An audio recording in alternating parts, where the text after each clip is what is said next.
Question number 9 है हमारा। देखिए क्या कहा गया है। एक पेयजल का नमूना क्लोरोफॉर्म CHCl3 क्लोरोफॉर्म का फार्मूला है से कैंसर जन्य समझे जाने की सीमा से बहुत अधिक संदूषित है। मतलब जो पेयजल है, जिस पानी को पीते हैं, उसमें जो क्लोरोफॉर्म है उसकी मात्रा संदूषण से बहुत ज्यादा अधिक है, यानी कि प्रदूषण जो होना चाहिए, जितना होना चाहिए उससे ज्यादा अधिक है। अगर इसमें संदूषण की सीमा 15 ppm द्रव्यमान अनुसार है, ये जो पेयजल का नमूना लिया गया है उसमें संदूषण की सीमा 15 पार्ट प्रति मिलियन द्रव्यमान अनुसार उपस्थित है, तो इसमें आपको द्रव्यमान प्रतिशत इसका ज्ञात करना है इसी पेयजल के नमूने का। और इसी नमूने में क्लोरोफॉर्म की मोलरता यानी कि जो लिया गया है पेयजल नमूना जो लिया गया है उसकी आपको मोलरता ज्ञात करनी है। तो क्या क्या डाटा दिया गया है पहले ये हम नोट कर लेते हैं। क्वेश्चन हमारा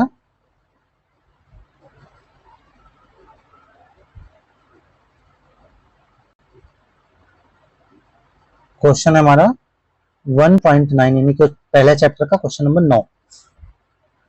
क्या है, एक कोई पेयजल का नमूना लिया गया है, इसमें देखा गया, क्या देखा गया कि जो क्लोरोफॉर्म है वो 15 ppm द्रव्यमान अनुसार है। द्रव्यमान में कितना है, 15 ppm है। कौन है, क्लोरोफॉर्म है।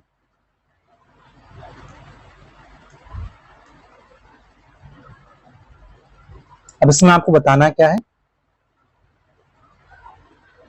इसी विलेन की आपको बताना है कि द्रव्यमान प्रतिशत ज्ञात करना है, बताना है कि द्रव्यमान प्रतिशत क्या होगा, और बताना है इसकी मोलरता क्या होगी, सॉरी मोललता क्या होगी। ये दो चीजें आपको ज्ञात करनी है,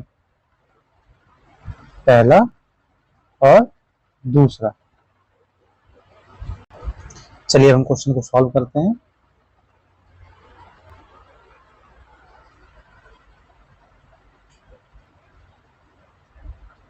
ये जो डाटा दिया गया है इसके हिसाब से 15 ppm का इसका मतलब क्या है, जो 15 ppm द्रव्यमान अनुसार दिया गया है इसका मतलब क्या होता है। देखिए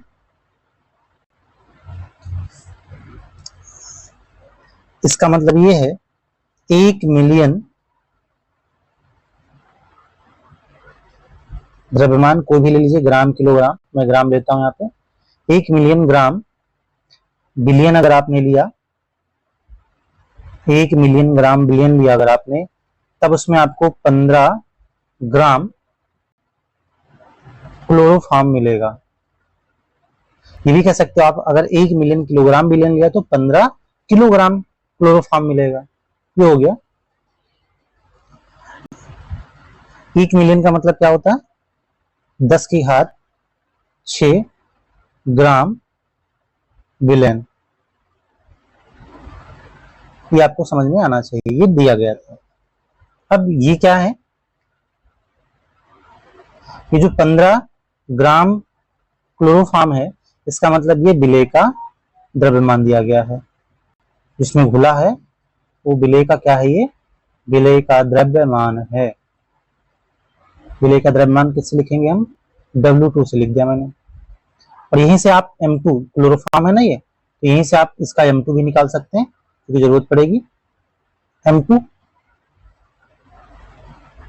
M2 के लिए एक कार्बन, एक हाइड्रोजन और 3 क्लोरीन है ना। कार्बन का 12, हाइड्रोजन का 1 और क्लोरीन का 35.5। ये तो था। आप इन सबको हल करेंगे तो हल करने के बाद में आपको टोटल आएगा 119.5 मात्रक होता है इसका ग्राम प्रति मोल। अब चाहे तो लिखें। अब यहाँ पे ये विलयन का द्रव्यमान दिया गया है। अगर आप देखें ये क्या है, विलयन का द्रव्यमान, यानी कि ये W दिया गया है। क्या दिया गया है? W, विलयन का द्रव्यमान।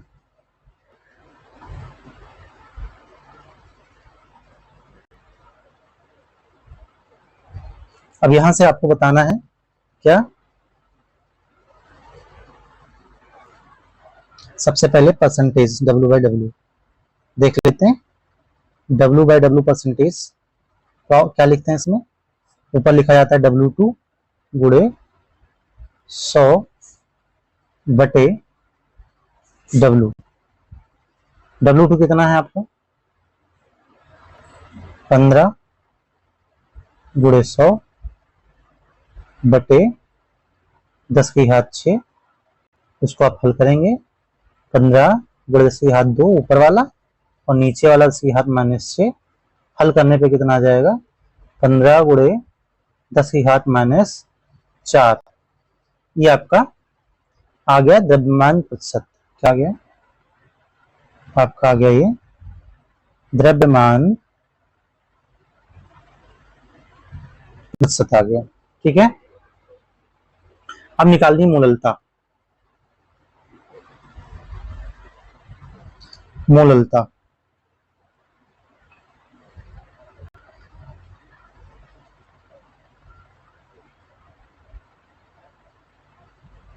क्या आपको मोललता का फार्मूला पता है?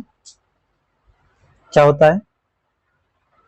W2/M2 गुणे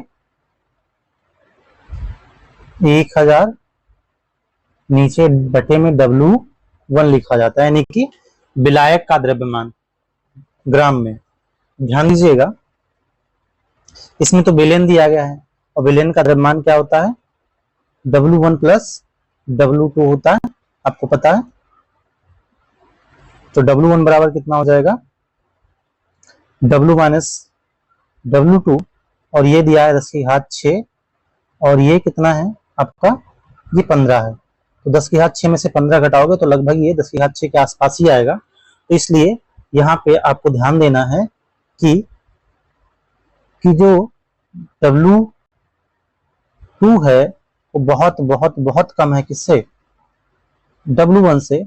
इसलिए W1 प्लस W2 लगभग किसके बराबर आएगा? लगभग बराबर आएगा W के। ठीक है।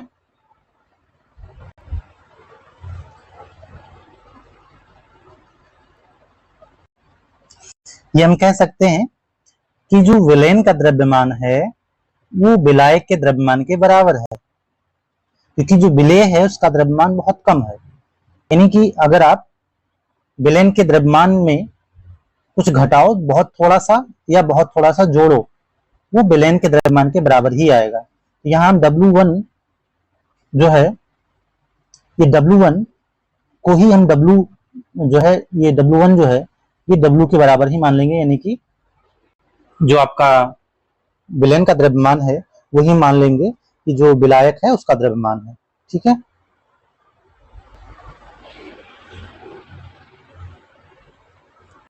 तो अपन लिखेंगे यहाँ पे 15 गुणे 1000 बटे 119.5 गुणे 10⁻6।